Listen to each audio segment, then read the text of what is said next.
The first time I stepped into the building, I knew something was off. It wasn't anything I could describe precisely, just the kind of heaviness that settles on your shoulders when you enter a place that's too still for its own good. The air seemed thick, the kind of dense, motionless quiet that shouldn't exist in a school full of people. The year was 2013. I'd just been transferred to a public middle school in a small town outside Lyon, France. A squat 1970s building of pale concrete and long corridors that smelled faintly of chalk dust and floor polish. The teachers told me the place had character. I thought it had a presence. The classrooms were arranged along dimly lit hallways, and in the mornings, condensation formed inside the tall glass panes. My assigned room, room 17, was on the top floor, right at the end of the corridor that faced the old gymnasium. The window overlooked a stand of birch trees and a narrow path that wound toward the back gate. The first few weeks were uneventful. I was adjusting to new students, new faces, and the exhaustion of early mornings. But there was something about the building after hours, something that set my nerves on edge. I often stayed late, grading papers or preparing lesson plans, and by the time I packed up, the corridors were empty. The motion sensor lights would blink on and off in a lazy rhythm, and my footsteps echoed in the kind of silence that makes you aware of your own heartbeat. It started one Friday evening in late October. The sky had already gone dark, the wind rattling the windows. I was alone in room 17, stacking notebooks into neat piles, when I heard a sound that didn't belong, a faint dragging, like a desk being shifted across the floor. I froze, listening. The sound came again, slow, deliberate. It was coming from the next classroom. I stepped out, expecting to find the custodian, but the lights were off. The hallway stretched long and empty. I called out, instinctively, though I knew no one would answer. The air felt colder there. I walked toward the sound, my shoes squeaking on the tiles, and as I reached the door to room 18, the noise stopped. Inside, the desks were neatly arranged, chairs stacked, nothing out of place. I stood in the doorway, pulse quickening, every sense strained. Then, from somewhere above, a faint tap echoed, like something metallic striking the ceiling. Once, then twice, then silence. When I returned to my classroom, my papers had scattered across the floor. Not fallen, not blown by the wind. The windows were closed, but scattered, spread unevenly like someone had brushed a hand through them. I gathered them in silence, pretending the tremor in my hands was from fatigue. The next few days passed without incident, but that sense of being watched lingered. Every time I turned my back to write on the board, I felt eyes on me, not from the students, but from somewhere beyond them. During recess, when the kids were outside, I'd sometimes hear faint footsteps moving down the hallway, even though I knew I was the only one upstairs. I told myself it was nerves, or maybe the acoustics of the old building. But the more I dismissed it, the stronger it became. By mid-November, things escalated. I started noticing objects out of place. The key to the supply cabinet would go missing, only to reappear in a drawer I never used. The small clock I kept on my desk would reset itself to midnight.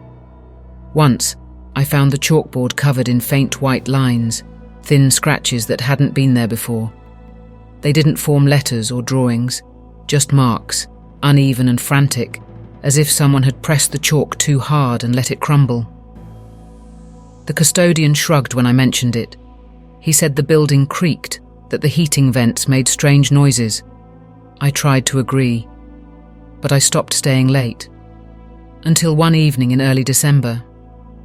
The students had gone home, the teachers were leaving, and a storm was rolling in. I'd left a folder in my classroom, student exams I needed to grade, and went back upstairs to get it. The moment I stepped onto the top floor, I felt it again. That pressure, that subtle change in the air, like stepping underwater. The lights flickered once, and the hallway seemed darker than usual, though every bulb was on. My shoes clicked softly against the tile. I remember thinking how loud my own breathing sounded. The wind howled outside, rattling the windows, but beneath that, beneath the storm, I heard something else, a whisper of movement, far down the corridor. I stopped walking, my pulse hammering. Something shifted in the far corner, near the stairwell. I couldn't see what, but the faintest reflection of light, like a silhouette turning, caught my eye. My first thought was that someone had broken in, but there was no sound of footsteps. Then, the door to room 17 creaked open by itself, slowly, steadily, until it was halfway ajar. I stood frozen, my throat dry. I wanted to leave, but my folder was in there. Against all sense, I took a step forward, then another. When I reached the doorway, the air inside felt several degrees colder. I could see my breath faintly in the light. Everything looked normal at first glance. Desks, chairs, papers, untouched. But as I reached for the folder, I noticed something strange. On the chalkboard, faint words had appeared, not written in chalk, but smeared into the dust as though traced by a fingertip. It was a single phrase, blurred, almost illegible. Still here. The words looked damp, as if the surface had been wiped with something wet. I dropped the folder. My heart pounded so violently it felt like it might burst. I stepped back, stumbling against a chair. The overhead lights flickered, once, twice, then all at once they went out. For a second, the only illumination came from the lightning outside. A flash revealed the room in stark white. In that brief instant, I saw something impossible. At the far end of the classroom, by the window, a dark shape. Not quite human, not quite shadow. It was there for the length of a heartbeat, then gone with the next flash. I ran. Down the hallway, down the stairs, all the way to the teacher's lounge, where I stood panting, half in disbelief. I didn't tell anyone that night. But the next morning, I found the same phrase, "Still here," written again, this time faintly on my desk, traced in the dust that had gathered overnight. That was when I finally went to speak to someone. There was a senior teacher, Madame Laurent, a woman in her 60s who'd been at the school for over 30 years. She had a quiet, steady presence, the kind that made you feel small but safe. When I approached her, she looked at me with an expression that told me she already knew why I'd come. I told her what had happened, every detail. When I finished, she didn't look surprised.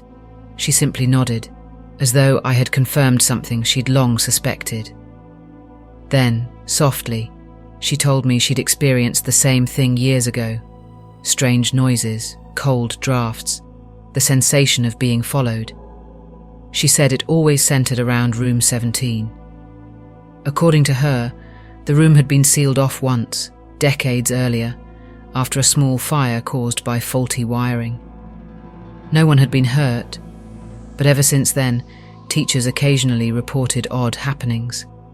She said the school had been renovated twice since then, but some things seemed to remain.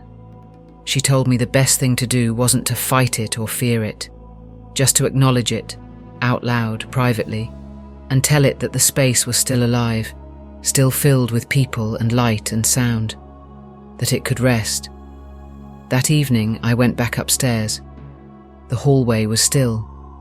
The air still felt heavy, but less suffocating. I unlocked the door to room 17 and stepped inside. The faint smell of chalk lingered. The light outside had turned golden with the sunset. I stood at the front of the room, looking at the chalkboard, at the faint smear where the words had been. The desks were lined neatly, silent witnesses to my fear. For a long moment, I just breathed. Then, quietly, I did what she told me. When I turned to leave, the wind outside shifted, brushing softly against the windows. For the first time in weeks, I didn't feel the weight of being watched. The next day, I arrived early. The classroom felt lighter somehow, as if the air itself had cleared. Nothing moved that shouldn't. No papers scattered. The clock stayed still at the right time. Over the next few weeks, the strange occurrences stopped altogether. No noises, no shadows, no words. Sometimes I'd catch myself glancing toward the far corner of the room, half expecting something to stir, but it never did. Madame Laurent smiled when I told her. She said the school had its memories, like old people do. And sometimes, it just needed someone to remind it that time had moved on. Years have passed since then. I still teach in the same region, though not in that school anymore. Occasionally I drive past it, its faded white walls, its narrow courtyard still echoing with children's laughter. Every time I see it, I think of those nights, of that suffocating quiet, and of the relief that followed. I don't know what exactly I encountered in that building. I've stopped trying to name it. Whatever it was tied to that place, to something long past, and finally laid to rest. And though I'll never forget the chill of those moments, the dragging sound, the flickering lights, the words on the board, I also remember the calm that came after. That strange, fragile peace